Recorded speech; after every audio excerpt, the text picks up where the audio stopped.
Hello, and welcome to the relaunch of the Skeptics Night In podcast. I'm Dave Lester, and I'm joined by my two friends, David Havz Hello. and Philip Morris, Hello. to discuss the latest in science news and skepticism. These discussions usually took place in our local pub, but the thought came about to bring these talks to the world of the tinterwebs in the form of a podcast. And of course, we're accompanied by a drink or two. Welcome to a Skeptics Night In. I'm just delighted that we're actually on track and we're recording. Yeah, it's taken us a while. Yeah, and when was our last release? October, end of October. Yeah, it's been a long time. My bad. Well, Stupid collectively. exams. So, what are we drinking tonight, lads? I'm drinking Tusky. It's 5.6% Polish lager. It's very nice. It's probably one of my favourite lagers. Yeah, strong stuff, isn't it? Strong. Yeah, it's good though. It doesn't taste so strong though. It's it's very smooth. I remember drinking some of that a while back. I got about 2 bottles in, and I was just like, "What the hell is that? I feel really drunk." And I just checked the back, it's 5.6%. Take that, Drinking Stella. anything special, Phil? Tonight I'm drinking Punk IPA.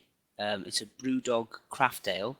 It's their flagship brand. They're a craft ale company based in Scotland, and it's very nice. It's very hoppy. Yeah, I've been to Brewdog before. It's good. They have a couple in London, and they're very, very nice lagers. Yeah. This Well, IPA is lovely as well. And ales, yeah. well, I've just been drinking Carlsberg religiously. It's the summer, so the Ooh. deals are on. Like Yeah, 50 yeah, exactly. Yeah, 50p a can Carlsberg. Like can't go wrong. Stay classy, Dave. Stay classy. yeah, yeah. So I'm going to start the news section off with a story I found through the many feeds of Facebook, and it's a story about research. It's not a story. It's research has gone into what do Nicki Minaj, Katy Perry, and Eminem all have in common? Blonde hair. The women. Katy brunette. No, they're all major selling record artists. Okay.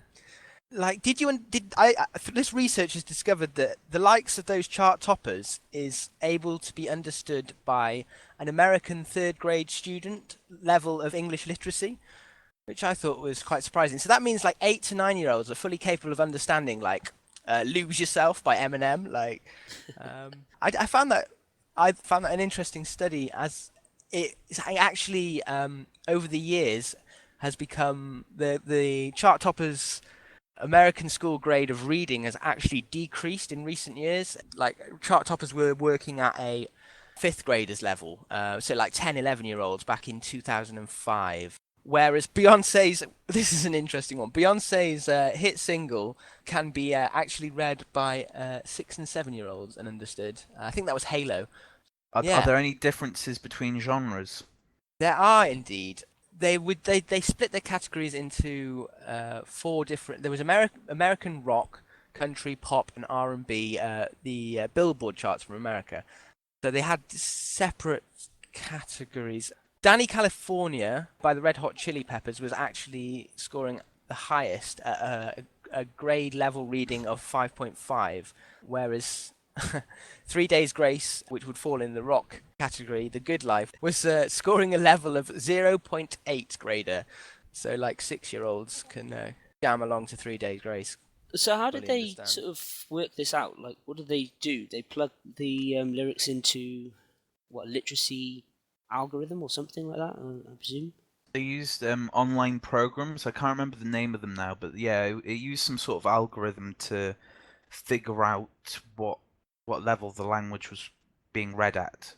Right. Okay. And this is where I have my biggest issue with the thing, because the guy who wrote the article is called Powell Morse. It's not research, basically. It's Oh, it's not peer reviewed. No, it's not peer reviewed research. No, it's No, data and- crunching, isn't it? Really. And it's not even really science, because he didn't actually do any calculations himself. He just put a load of lyrics from all these different songs. To be fair, he put time into it. Like, I think there were about 200,000 songs. And he put all these lyrics into these basically computer programs, internet programs, algorithms, or whatever you want to call them. And then to crunch the numbers, and then to give these grade level reading. And it's just not science. And he quotes in his article that I'm showing the real science behind looking at how dumb these people really are. I don't know. It's been shared all over the internet, I don't and think it was it's quite that sort of direct in its. well, the article didn't come across like that, but that is a No, direct it quote seemed quite an from the unbiased. article. It seemed like it was just presenting the information as opposed to having an agenda behind its Yeah, I presentation. I don't Yeah, the think thing you've he got to had be the really agenda. careful about in this sort of thing is if there are any conclusions are drawn, that you should take them with a pinch of salt, because Yeah, indeed. I mean, it's coming off my Facebook feed. It's not like yeah, I'm not exactly. reading reviewed journal articles. Yeah, Um, yeah, but like he says that the differences between groups, like country was like down low, and I think R&B or rap or whatever was down low in the grade reading levels. And he was saying basically that was because that country songs repeat a lot of words like "oh," and this brings down their score in the algorithm. Because right. if you have repeating words in this algorithm, it brings the reading level down. And he was saying that basically because of this, you can't really tell any differences between the groups. Well, you could theoretically you could do a stratified sample. You could strategically omit You, certain words if they're repeated too many times. yeah, you And that could, could give but you a these better score. but these algorithms just don't do it. And No. I was researching it earlier, and I came across this great article in the New Yorker magazine by Jesse Single, and he basically came up with some sentences that came in at a higher grade level than the average pop song in 2015. Do you want to hear some of them? I'd love to. Okay, there's three. Hallelujah, Ma, we won the slap off. The second, the second is me and Nicole ate bugs in a small farm community, and then the third is I drank cigarettes one night last year. So that just I think shows you've you done kind that, of. haven't you, Dave? He did that once, yeah. You did that once. But yeah, so I think this study's just been really miscommunicated. I think a lot of people have just taken it and possibly used it as clickbait. I mean, it's a fun article, but Yeah, I mean, I think we need to I, give the benefit of the doubt a little bit, because he's not used statistics that he could have used to give a good study. But oh, there's some definitely, yeah, I potential don't there. I blame mean, the there's guy certainly at some all. potential there to do a detailed analysis. And I'd like to see if there's anything significant between songs from the 70s, say, to Yeah, present day. See if there's any difference there, if the study's done properly. I really would like to see that, yeah. And if they can sort out the repeating words problem, then it'd be even better, really. Yeah, definitely. Right, so to carry on the news section of our show, I'm going to be talking about a strange phenomenon that's been cropping up on my Facebook feed recently. So this has been doing the rounds. It's called the Charlie Charlie Challenge, and it's Oh a game yes. that teenagers are playing and scaring the crap out of themselves, basically, in the process. It's a simple little game involving a piece of paper and two pencils. The pencils are balanced in a cross shape in the middle of the paper, with the words yes and no written in each quadrant. So the idea then is to ask the question, Charlie, Charlie, are you there? And wait for the pencil to move. Depending on what you believe, the story behind this is that a Mexican demon is controlling the pencil, or it's like a boy that's died or something. And it gives answers to whatever yes or no question you ask. Of course, it's nonsense. And you can actually try. I did actually try this. Does it work?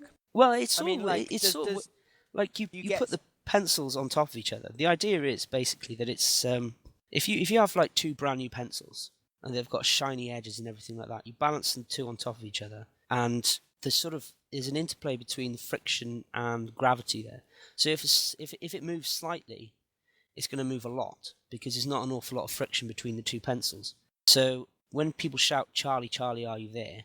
from several directions, the sound waves are going to move the pencil slightly, and or the breath of people shouting "Charlie, Charlie, are you there?" and the pencil just moves because it's given a tiny little push and it's moved. Now I tried this on my own in a small room. I balanced two pencils on top of each other. and I Satan just sat there. spurted from the floor like I sat there for 5 minutes and nothing happened. Phil, And I do you know breathed why? very slightly on one of the pencils, and then it started to move. Because that is it. That's literally That's all the it is. mechanism. That's Yeah, the mechanism. I learned that magic trick in inverted commas a long time ago, like 5, 6 years ago. Yeah. You bounce a pencil on the edge of a table, you like rub your hands, you move your hands, and then you blow on it, and then the pencil moves because it's got, it's balanced right in the center. It's got And you're making the distraction with your hands, and then you're putting your Yeah. hand yeah, within, and so you and the breathe thing on is, it. it's so perfectly balanced. It'll move with the lightest like blow of air.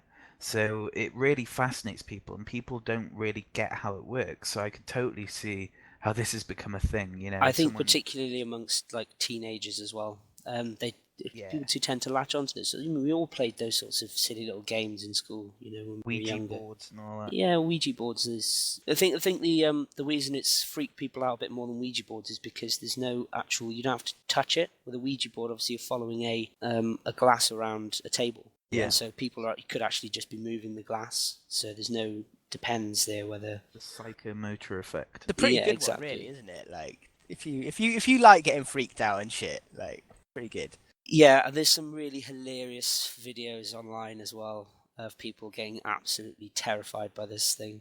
It's hilarious. Like, it's if you just want to have a laugh at some idiots, check it out. Go on YouTube, type it in. It's brilliant. Charlie Charlie Challenge, fantastic.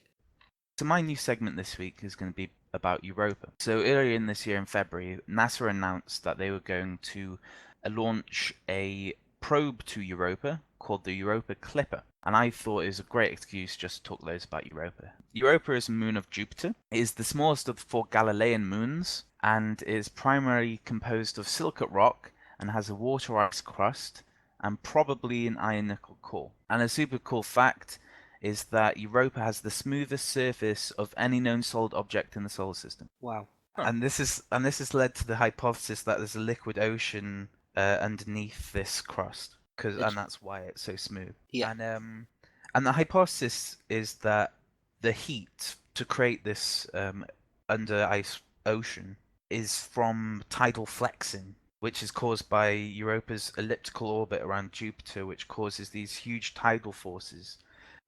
So it's very similar to how the tidal systems work on this planet, but the gravitational flexing is a lot stronger on Europa. Yes, this is an interesting one because there's an interplay between the moons outside of Europa, Callisto and Ganymede, and when they come into alignment, it has this gravitational kick and just moves the orbit out of its usual path. So at one point in its orbit, it'll be further away, and at another point, it'll be closer together.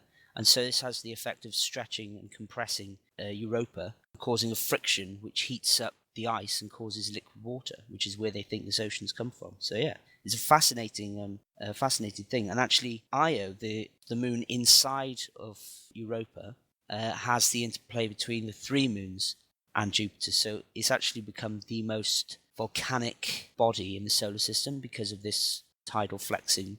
There's a hypothesis that these tidal forces could actually produce volcanic activity as well. And in the 12th of May this year, NASA announced that sea salt from a subsurface ocean may be coating some of the geological features on Europa, which suggests that the ocean is interacting with the seafloor. And this is important to determining whether Europa could be habitable for life, which is pretty cool. And also, there's more evidence for subsurface ocean had been But detected. the real question is, does this mean there'll be life? Yeah, that's an interesting question, Dave. So life as we know it depends on 3 key ingredients, which is liquid water, essential chemical elements, and energy. And Europa seems to meet all of these minimum criteria. So what are we doing to find life on Europa? So earlier in the year, as I said previously, NASA approved funding for a probe to go to Europa, and it's called the Europa Clipper. And the proposed launch is in 2025. And the goals are to confirm the existence of this subsurface ocean and to try and gather the nature of the water beneath the ice, so if it's salty or what sort of substrates are in it. It's also going to look at the composition of the ice crust and the distribution and the chemistry of the key compounds and the links to the ocean composition. And also, finally, one of the goals is geology, so they're going to look at the characteristics and the formations of the surface features, including sites of recent current activity. So I think they're going to be trying to basically confirm all the previous hypotheses that have been mentioned. Europa Clipper won't actually orbit Europa itself. It will orbit Jupiter, and it will conduct 32 to 48 flybys. And this will give us a medium quality global topographic survey, including ice thickness, and conceivably Europa Clipper could fly through plumes of water vapor, thus sampling the subsurface ocean. Yeah, those plumes though. 2013, I think there was one. They have observed them through the Hubble telescope. Yeah, And they I'm haven't not sure observed how... anything since 2013. Though. This is Yeah, I was gonna say that like a slight concern. they're definitely not as frequent as Enceladus. Mm. So it might have been a one-off. Well, not a one-off, but they may not happen. I think what they're going to regularly. do on the Clipper ship is they're going to take a ultraviolet spectrograph with them, and that'll hunt for plumes and assess the materials and things that are going on inside it. Yeah, I think there were Sort of 9 instruments on board, and they all had a very specific job.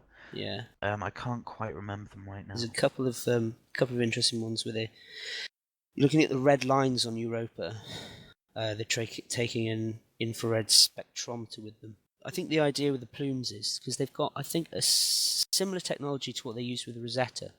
But they use a mass spectrometer basically to fly through the plumes, collect the data, and look at isotopic compositions of what's going on in there, separate out the molecules and things, see if they can find any organic matter.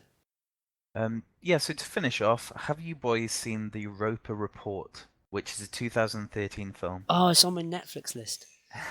No. It's a good film. So basically, these people go to Europa to look for microbial life, and then what they find is some sort of carnivorous, massive, glowing monsters underneath the ice, and then they all get killed. Spoiler alert. Oh, you've ruined it. I'm joking, Phil. I'm joking. Okay. Yeah, so hopefully, we'll go to Europa and find the same thing. Now we're going to play Seeing Through the Myth, which is a game Phil and Dave will play, and I will give them 4 statements. 3 of them are commonly held beliefs and myths, and 1 is the truth, and they have to find that truth amongst the myths. So, boys, you ready to play? Like it. Yeah. So, first, hangovers are due to dehydration. 2. Mixing alcohol with energy drinks makes you more drunk. 3. A pint of beer is a good workout recovery drink. And 4. Using Diet Coke as a mixer will get you more drunk than regular Coke. And I can repeat them if you wish. So, Phil, start us off. Okay, so number 1, hangovers are due to dehydration. That is a commonly held belief, I think, but I don't think it's true, because I think, contrary to popular belief, alcohol doesn't dehydrate you as much as you think. So I think that one's definitely a myth. Second one, alcohol with energy drinks make you more drunk. I have heard that one. I don't see how that one would be true, because it would speed up your metabolism slightly. It wouldn't get rid of the alcohol quicker. It might make you more hyper, but I don't know. It depends how you define drunk, I suppose. A pint of beer is a good workout recovery drink. I have never heard that. I mean, if that is true, well, I've been doing it right for a long time. That's all I can say. And 4, Diet Coke gets you more drunk than regular Coke as a mixer.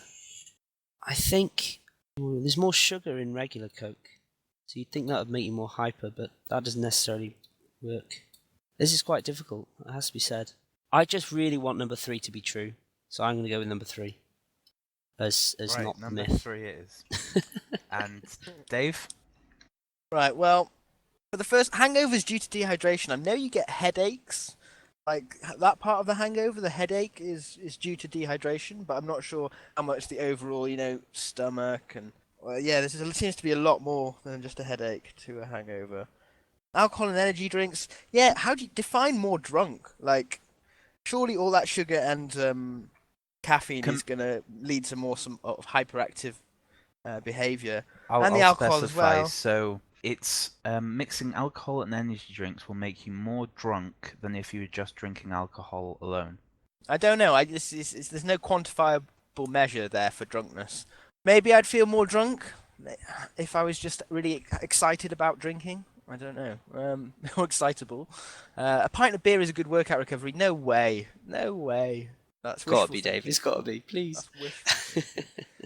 And how could sweeteners from Diet Coke make you more drunk than regular Coke with, I don't know, sugar and caffeine in Coke is basically an energy drink, isn't it, Coke? It's just not marketable as one. I think the truth's got to be alcohol and energy drink.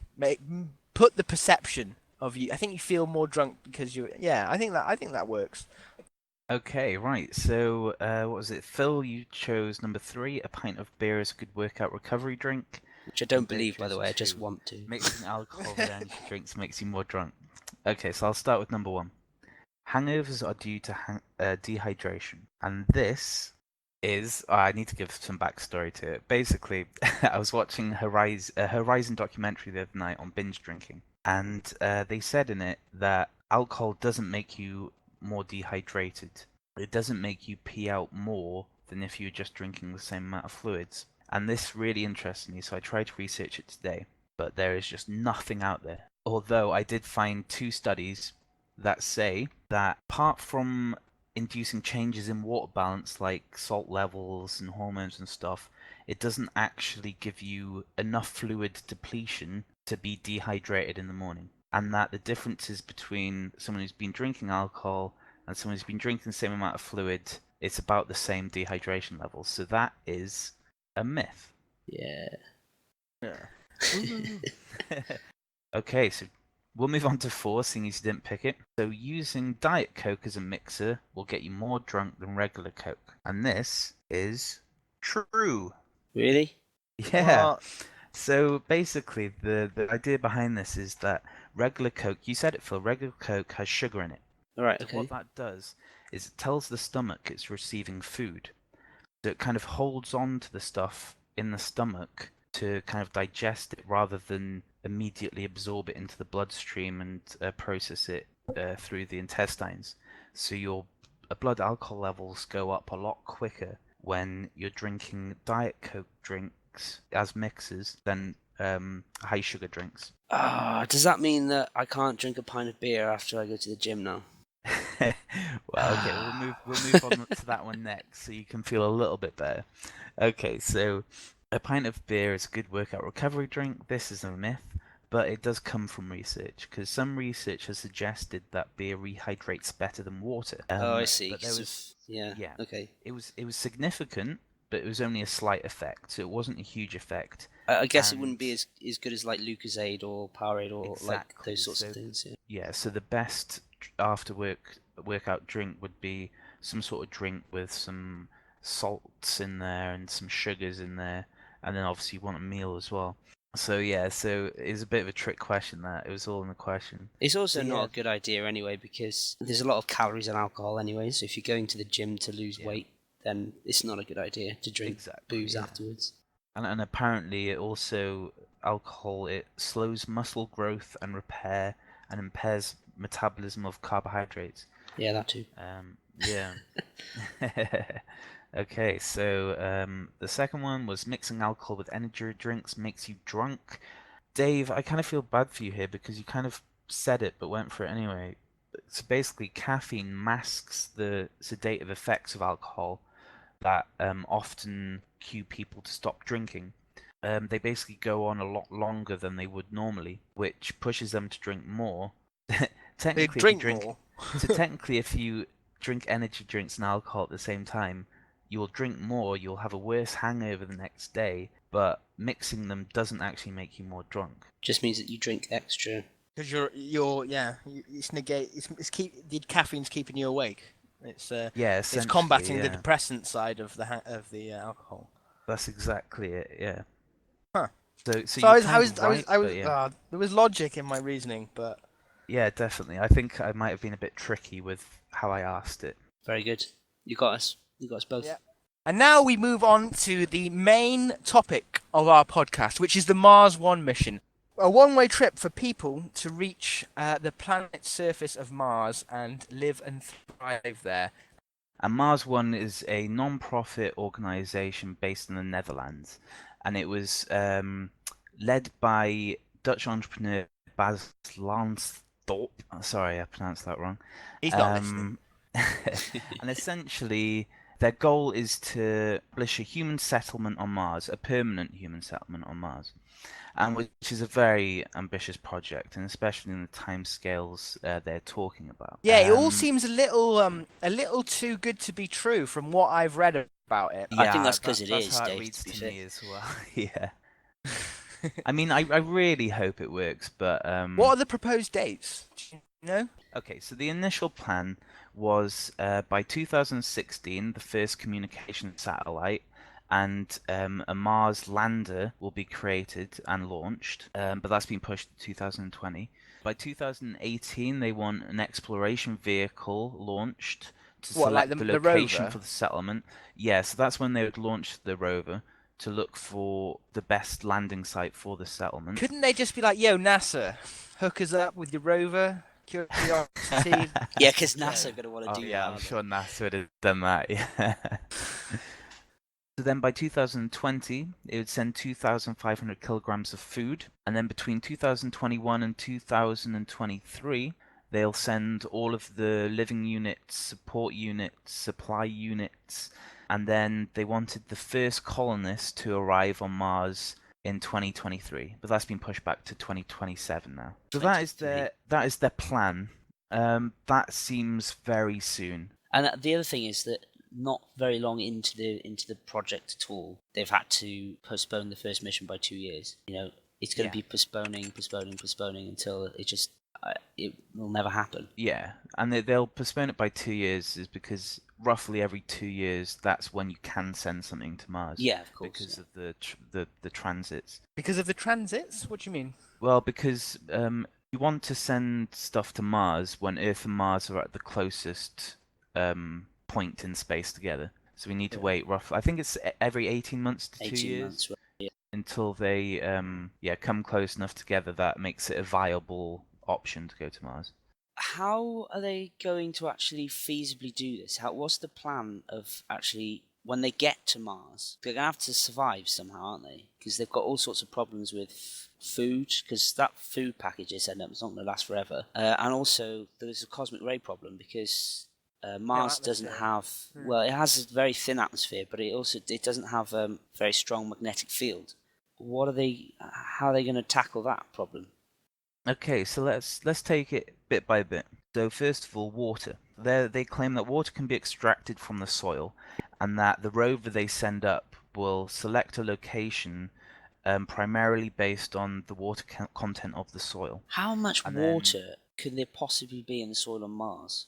Well, they say it's very feasible. I'm not quite sure how feasible the water thing is, but I haven't seen anyone criticize their plan on the water. Although they are asking a lot out of their rover, because they want the rover to build all the capsules. It wants it to collect water for the water extraction machine, or whatever they want to call it. It's just a lot for one rover, and I just don't see how it's viable. I don't think R2D2 could do all those things, let alone a Mars rover. Yeah, so that's their plan. That's what they want to do. They want to deposit their soil into this water extractor, which will boil the water and then condense it out to create liquid water. And they say around 1,500 liters could be stored in reserve in each life support unit. And that they claim that each astronaut would be able to use 50 liters of water a day, and then the water will be recycled, which takes a lot less energy than the extraction. So if they can extract, like, I don't know, maybe a couple thousand liters of water from the soil, then they could just keep recycling the water they can. Yeah, there's going to be And then- some moisture loss at some point in that cycle, though, isn't there? 'Cause Yeah, exactly. Yeah. So that's lots of drinking your own wee. Yeah, they Essentially, clean it first, though, and your but poop yeah. water. And then, okay, so next, oxygen. So how are they going to breathe? You're not selling. You're not a very good. You're not selling this trip to me, Havz. I've got to say. Yeah, I'd never make a good travel agent. So oxygen. So they're saying that oxygen can be produced by splitting water into hydrogen and oxygen, and then that oxygen be used as a breathable atmosphere in the living units. Okay, And so the water that we've already established is quite scarce. They're going to use that to make oxygen to breathe. yeah, that's the plan. Right. Yeah. Okay. Let's just talk about that. Um, Damn. yeah. And then a portion of it will be reserved for conditions where there's less power available, like at night or during a dust storm. And then, but you can't just breathe pure oxygen, and plus it would be a fire hazard in the in the compartments. So they say nitrogen will be extracted directly from the Martian atmosphere to give a safe, breathable air. But there are problems with this. So essentially, MIT, some of the undergrads there, they had a look through Mars One's plan, and they gave a very comprehensive kind of argument of what would work, what wouldn't work, what they need to change. And this was one of the main ones, is because technology just doesn't exist for space or low Earth gravity yet. So that is a big problem because just they haven't been invented. Yeah, and What this technology is is this? The to split the water Right. because they haven't got this in space yet. and this is one of the main things that they keep saying with Mars One as well. Oh, well, we haven't got the technology now, but we're confident that we will have by the time we launch. And most of the technology they're using is based on the ISS, the International Space Station, and that's a no gravity technology on a low Earth gravity planet. So they have no idea how things are going to work differently, how things may get damaged in low Earth gravity. There's I mean, no indication that they've the even most thought sensible about that. thing, the most sensible thing to do would be to set up a base on the moon first, surely, and then use that as a research platform before you start heading off to I'm Mars. all for like let's conquer the moon before we go to Mars, man. Like, come on, it's just there, isn't it? I Like, don't know. I love the idea that people are trying to go to Mars. You can go to Mars and then die a couple of days later. Why? Yeah, What does but it do? if they did actually do everything they said and they put loads and loads of money into it, it could work. But Yeah. just they just haven't got the resources, and I don't think they'll ever get the resources. So And the time frame is just unrealistic. But if they did everything right, I think they could do it. yeah, Potentially. There's a possibility anyway. So why not try, eh? a little bit bothered by these life support systems not being really very feasible at the moment. Yeah. And growing food as well on Mars, that's problematic.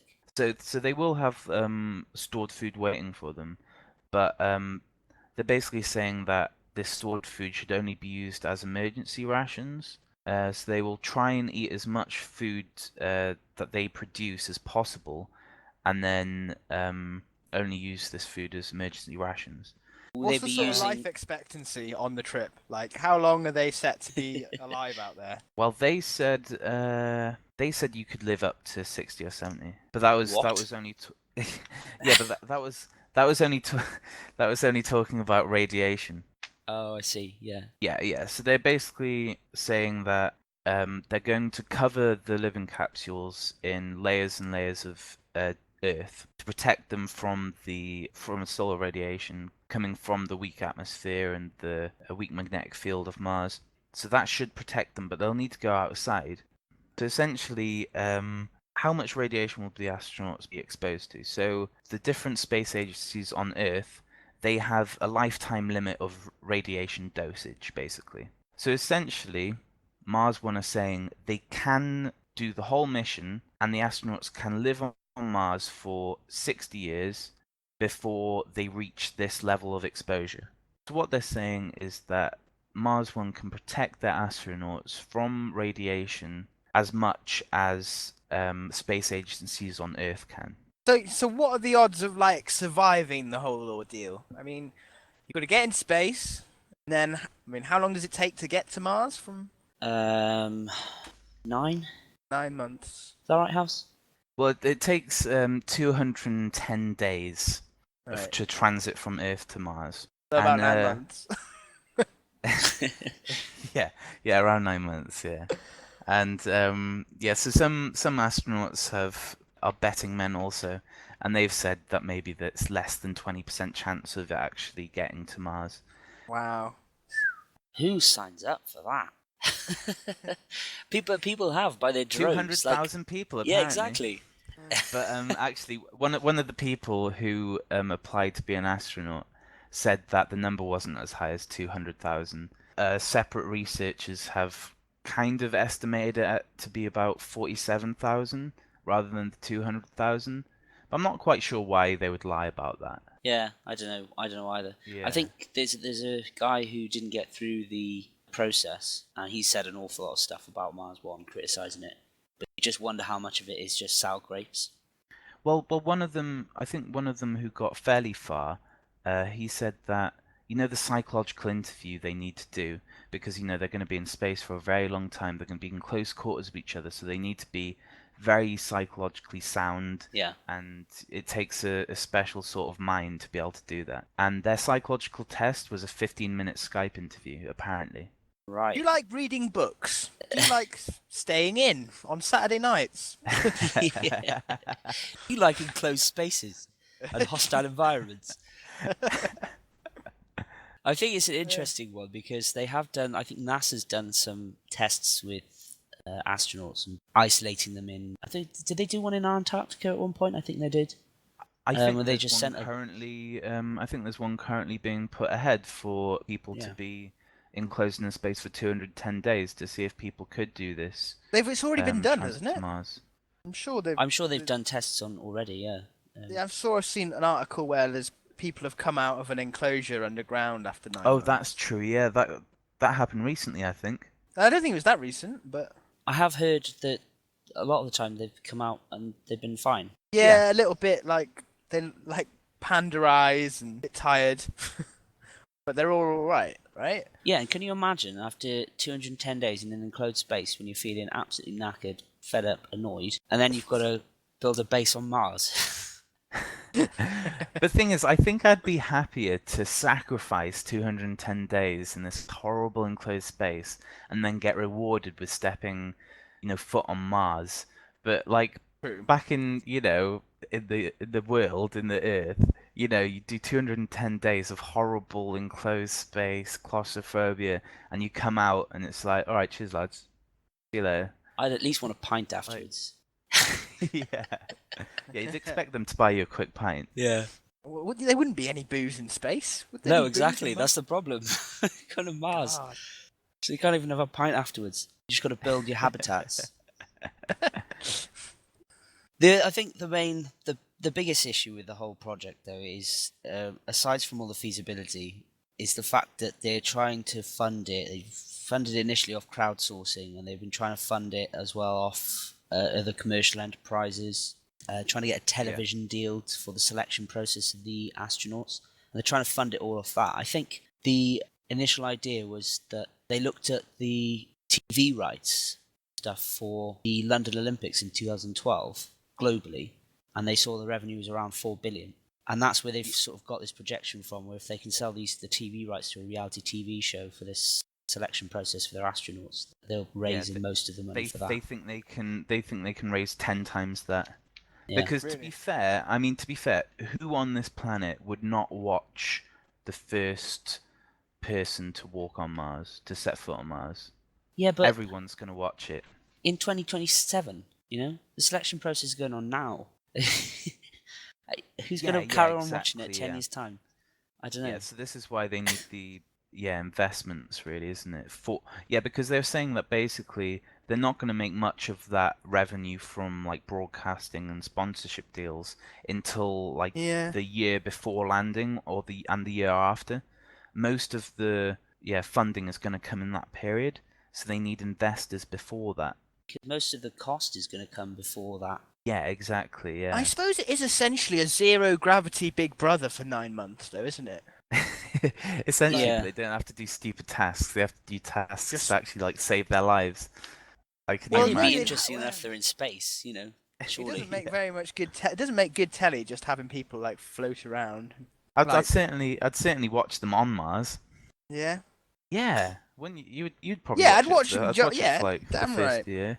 But I'm just thinking how how do sponsors make their money? I mean, is these capsules just going to have like Pepsi and Coke logos on the walls and steps onto Mars with a can of Coke, like cracks it open? That I sounds claim more this like planet Red in the Bull. name of Coca-Cola. Red Bull gives you wings. Yeah, I just don't see See, the viability in terms of like big corporation, like big corporate business. Like, what do they get out but of it? that'd be like sponsorship deals for the program and then broadcasting rights as well. Yeah. But the trouble is, I mean, thinking the budget's about 6 billion, isn't it? The projected budget. Yeah, which is still that's low. Yeah, It's very and low I think NASA estimated that it would take 100 billion to get for a return trip. yeah, for a return trip. And okay, the feasibility of getting a return trip Well, That puts the price up. pushes the price up. Yeah, but yeah. I mean, still expected to cost more than 6 billion.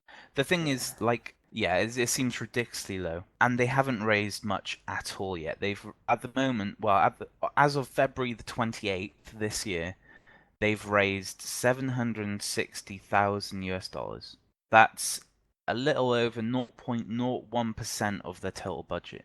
See how they're having trouble getting contracts and staff and stuff. They've only got like 8 people on staff. No, That's no, what it was on their website. They're like, "Oh yeah, we're a small team. There's about 8. There's 8 people on our staff." And I was like, "8 people? Are you ridiculous?" Yeah, 8 people.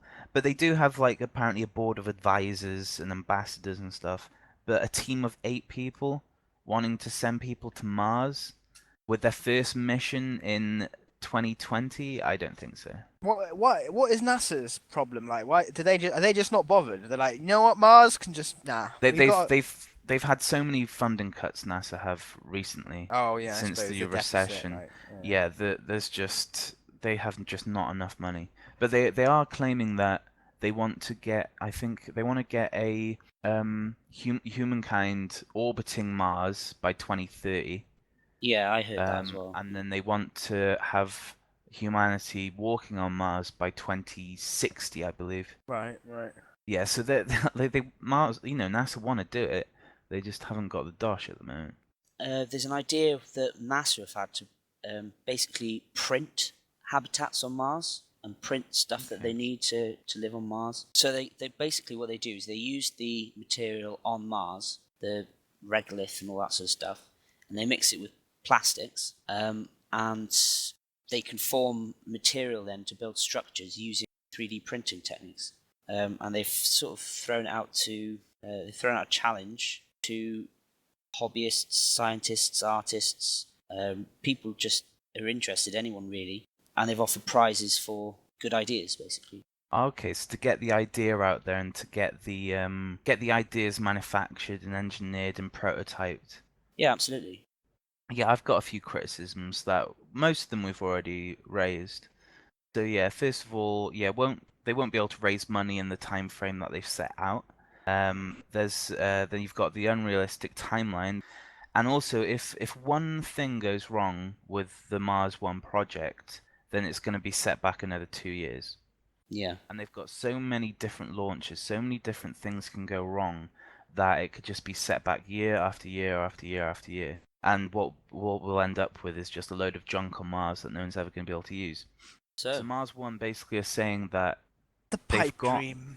yeah, they say they've got a manufacturer for each part they need, each rocket, each life support system. But what this MIT analysis says is that they're not ready for development yet, and they haven't even been paid for, so they're not being made. They're not currently being developed. So I think they're already way off their time frame already. I think, in perspective, though, I think it's a good experiment to see what it would take to get to Mars.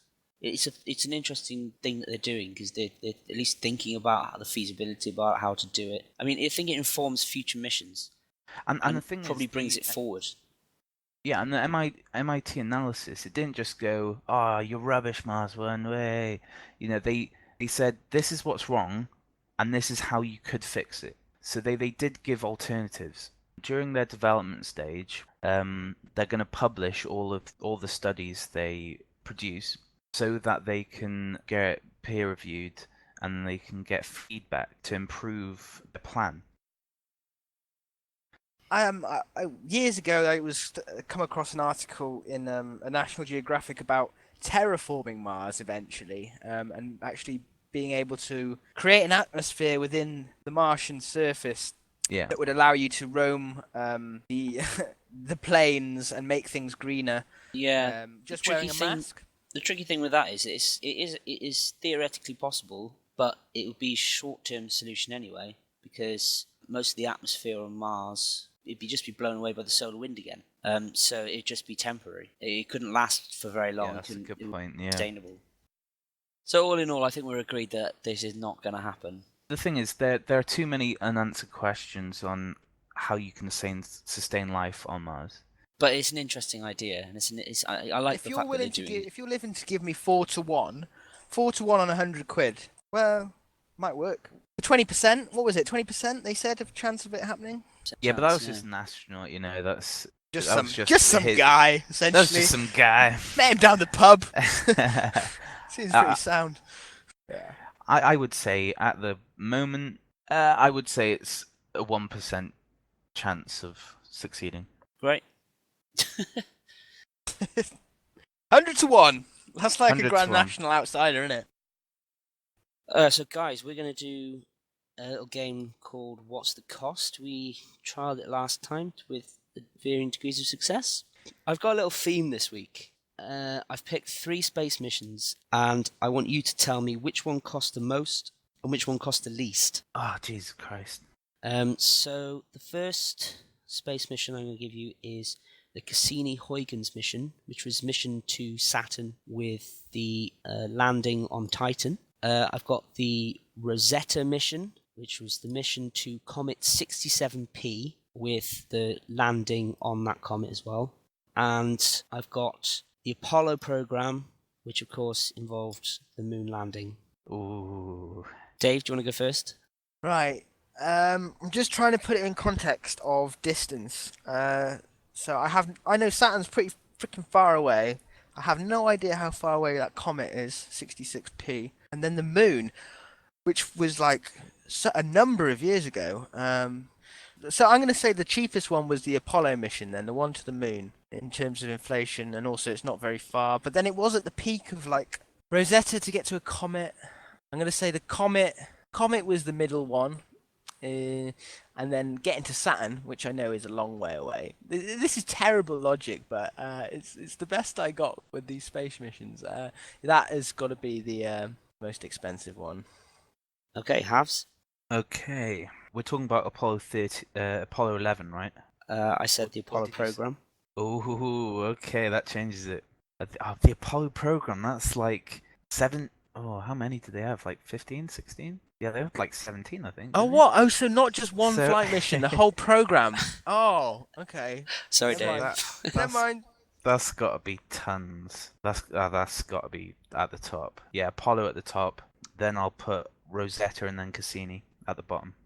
Okay, so I'm going to take these in order of the cheapest. Cheapest was the Rosetta mission. Ah, no. Rosetta mission cost 1.8 billion US dollars. Yeah. In that the makes sense. middle, I've got Now it Cassini-Huygens, Yeah. which was $3.26 billion. And most expensive of the 3 was the Apollo program, which, of course, included all of the Apollo programs up to Saturn V, I omitted that program from. which was $24 billion. Mm. But if we were talking about just the Apollo 11 mission, I They'd been think bottom. Dave would have been absolutely right. You'd have been spot on. That would have been bottom at 355 million US dollars. No, it's all good. We both lost that one. Yeah, I tricked That's you a a bit. shame. But yeah, I think Dave had the right idea with the distance. I mean, the Rosetta mission did actually flew past the Earth 3 times and past Mars as well, wasn't it? in Yeah. order to get the trajectory right. That's why I thought it Um, cost more than Cassini, because of all the delicate maneuvers it had to make, and then also the new kind of landing gear that there's never been basically used before. Yeah, Cassini is a longer mission though as well, or was a longer Okay. mission. Also, the Rosetta mission was the European Space Agency, whereas Cassini is NASA. I know NASA's got a bigger budget than the European Space Yeah, Agency. That's a very good point. Yeah. Yeah, there've been Got two tricky reception, games could see today. the wrong way around. Yeah, they have been tricky. I'm really gutted I got those wrong way around. I'll take that to my grave. And I think that pretty much wraps up our relaunch of the Skeptics Night In. I've been joined by David Havz Goodbye. and Phil Morris. Yeah, see you later, guys. It's been fun. Yeah, I've had a good time this time. The relaunch is it's been a bit of a mission getting things together, but we got there in the end. I've got a bit of news. I won't be joining Phil and Havz for the next edition of the Skeptics Night In the podcast. I'm going to be taking a step back for the time being. I've really enjoyed what we've worked on together. Thank you very much, guys, for listening. Thank you, Havz. Thank you, Phil, for joining me on this journey. And I wish thank all you the for best of joining luck. us, Dave. Thank you for joining us. It's been cheers, brilliant Dave. having you with us. Be Yeah. sad to see you go. So now in 2 weeks we'll have a relaunch of the relaunch to say goodbye to Dave. I'd love to be a guest again in the future. Definitely, Great. definitely. Yeah, we'll have you on. Cool. Well, that's it, folks. Thanks for joining us. I've been your host, Dave Lester. We've been a Skeptics Night In, and catch you in the future.